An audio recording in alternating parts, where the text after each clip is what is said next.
Welcome everyone. Here we are today at the Land Rover Experience Centre in Eastnor in the United Kingdom. I'm joined today by Alex, our Land Rover Experience instructor. Alex, welcome. Thank you. My name's Adam. We'll be taking on a live test drive here today, testing the 2017 Range Rover Evoque.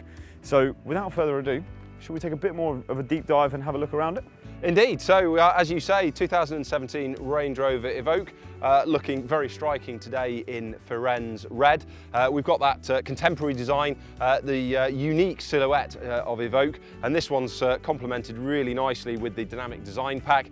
So we've got beautiful bumpers there, black grills on the sides, and looking rather nice. Also, Range Rover Evoque features little louvres on the bonnet there, all looking rather smart. Lots of options, lots of customization available on Evoque, so you can tweak all of these things, colours, choices, and make it yours. Beautiful. Well, speaking of customization, I can see through the windows a bit more of the interior. Not something I've seen before, so should we take a look? Indeed.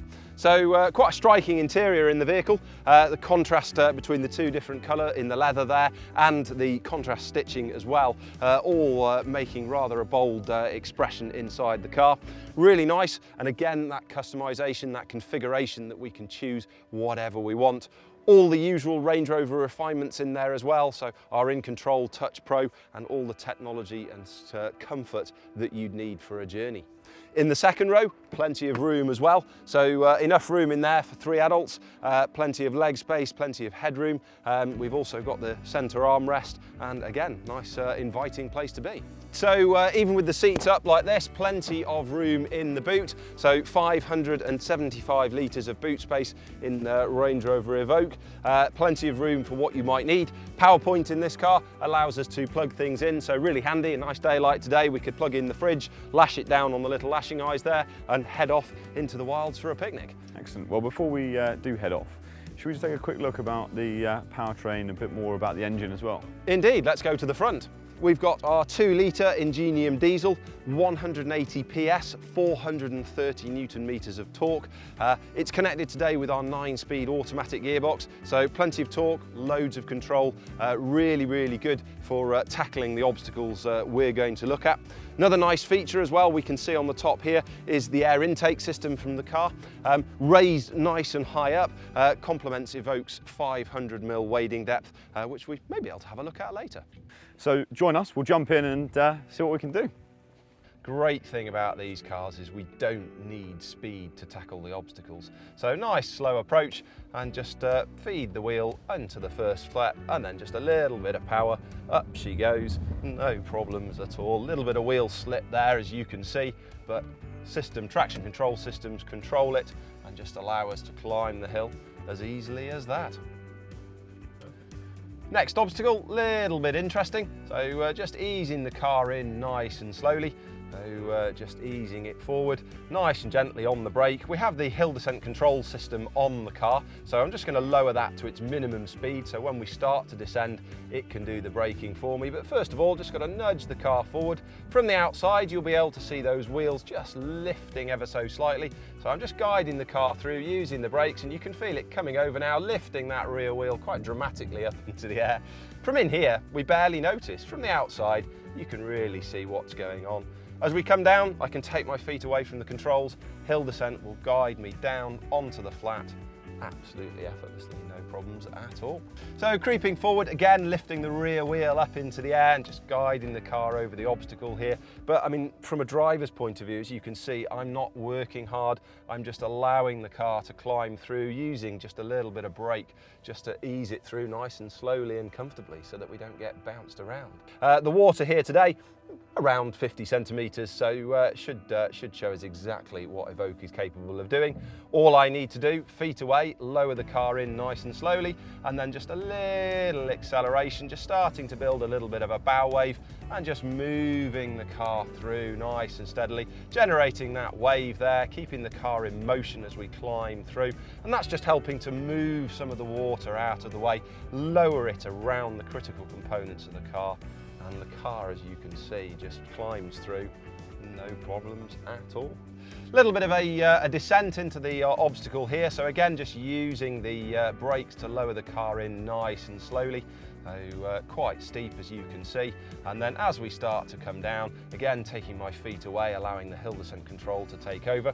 I'm now going to start to turn to the left and just put the car onto a gentle side slope. Feels a little bit weird as we climb up like this, but the car will travel through quite happily. Feels odd, but no bother, no difficulties at all. I'm going to open my window and have a closer look as to just how close I am, goodness. Indeed. Starting the climb out now, obviously you've got your window open, so do take care in case we do throw any mud and things around, but you should be all right. So just gently starting to move. A little bit of wheel slip there as that front left wheel lifts into the air. So just gradually applying the accelerator, easing the car forward, and it simply climbs up, no hassle, no difficulties at all.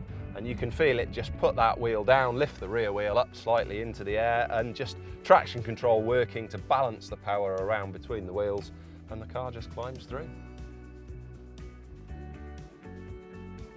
Just climbing onto the rollers here, you can probably see on the outside, front wheel starting to come onto the rollers there, and with just one wheel on the roller, the car has no problems at all. The other three wheels keep us moving, but as we get both left-hand side wheels of the car onto those rollers, you can see it start to struggle slightly as those wheels spin, and all I need to do is just give it a little bit of acceleration, just allow the traction control to balance the power between the left and right-hand side of the vehicle, and you can see it pulls forward almost as if those rollers aren't there. You take one look at this and think there is no way a car is going to go up there.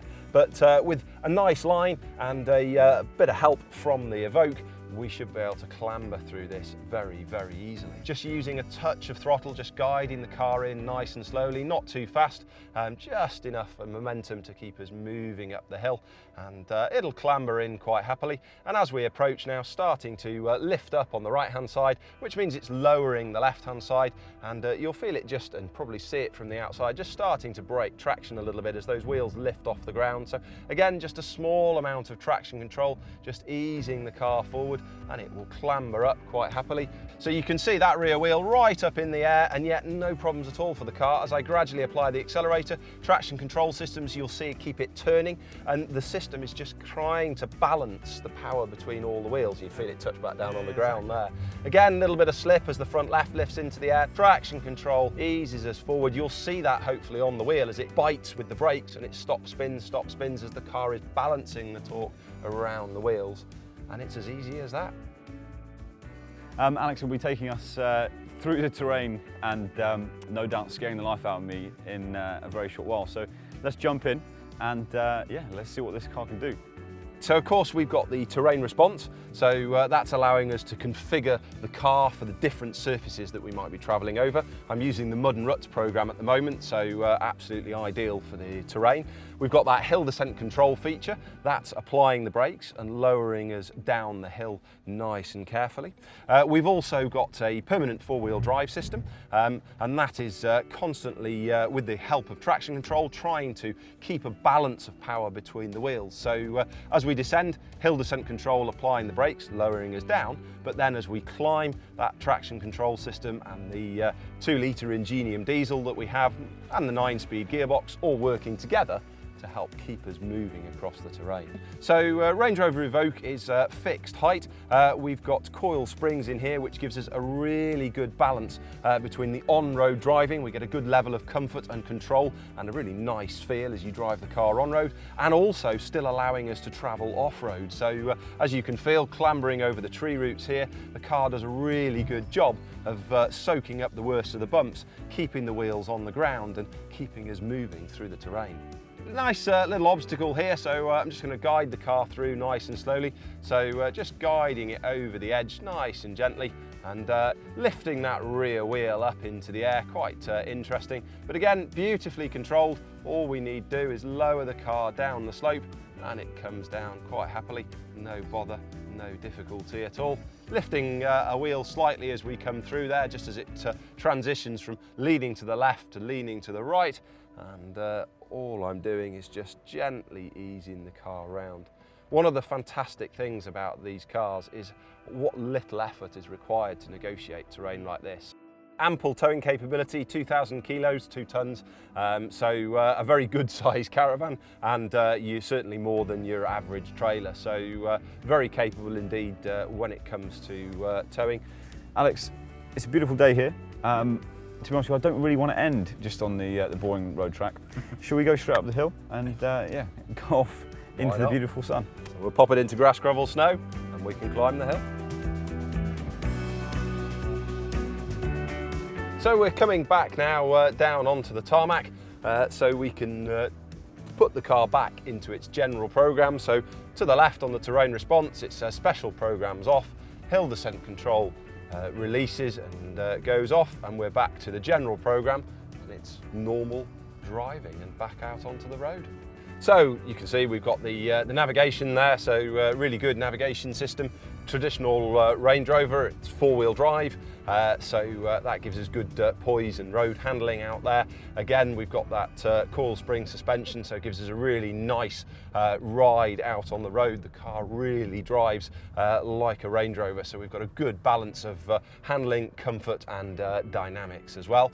We've got an adaptive dynamics system available on the car as part of the dynamic driving pack, which would allow us to tune the car for a more dynamic on-road drive, stiffening the suspension, adjusting the steering, throttle response, gearbox response and 4-wheel drive system to help give us a really good responsive drive out on the road. We've got systems like blind spot monitoring, park assist, which helps us get into tight spaces. We've got lane keep assist, which helps stop us drifting out of the lanes when we're driving on the motorway. Safety systems like advanced brake assist, forward alert and autonomous emergency braking, looking around, adapting us to the road and the conditions. Even things like the cruise control are adaptive, so if you set the cruise control and a slower vehicle gets in front, the car will automatically slow down and keep you at a safe distance behind it. Little touches like the traffic sign recognition and heads-up display allow me to see what the speed limit is on the road and the speed that I'm travelling at in the windscreen in front of me, as easy as that. Thanks very much everyone for joining us today for the third in this series of the live test drives. I'd just like to say thanks very much to Alex for driving today, and do join us next week where we'll be having next in the series of the live test drives. See you soon. Cheers.